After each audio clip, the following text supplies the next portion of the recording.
The Soviet Union is gone, but its weapons lives on. Communism was an economic disaster, but the Soviet Union made great weapons.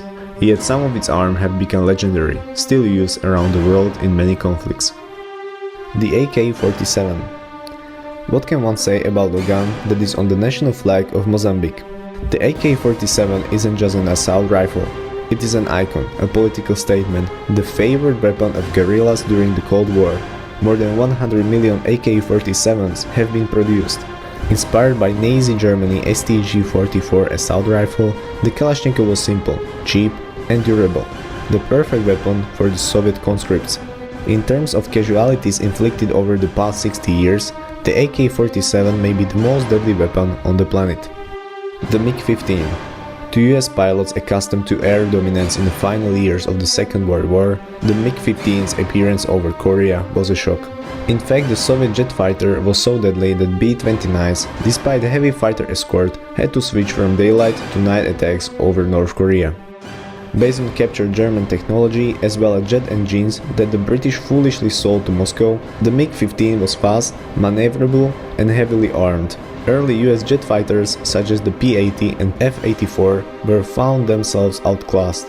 It wasn't until the arrival of F-86 Sabres that American pilots were able to confront the MiG-50s. More than 18,000 MiG-50s were built by the Soviet Union and China. It served in the air forces of more than 40 nations. The T-34 tank. Was the T-34 the best tank of the Second World War? Many will argue the point quite strongly. But there was no doubt in the minds of terrified German soldiers in 1941. With its powerful 76mm cannon, 2 inches of well-sloped armor, and wide tracks to move through the Russian mud, the T-34 outperformed any tank on the German side at the time. The T-34 had its flaws. Unlike Western tanks, which had a separate tank commander and the gunner, the T-34's commander was also the gunner, which meant he was firing the cannon when he should have commanding the vehicle. But a later version added a separate gunner position. The current vehicle had poor ergonomics that exhaust crews, it lacked a radio, and the tank suffered from the frequent mechanical breakdowns. The Katyusha rocket. Katyusha is the Russian diminutive for Little Kate. Its ironic name for one of the deadliest weapon pieces in history.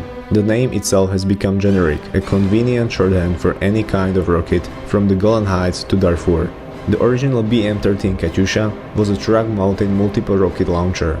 Like the T-34, the Katyusha proved a shock to German troops in 1941. Suddenly, 4 tons of high explosive deluge an 10-acre area in 7 to 10 seconds.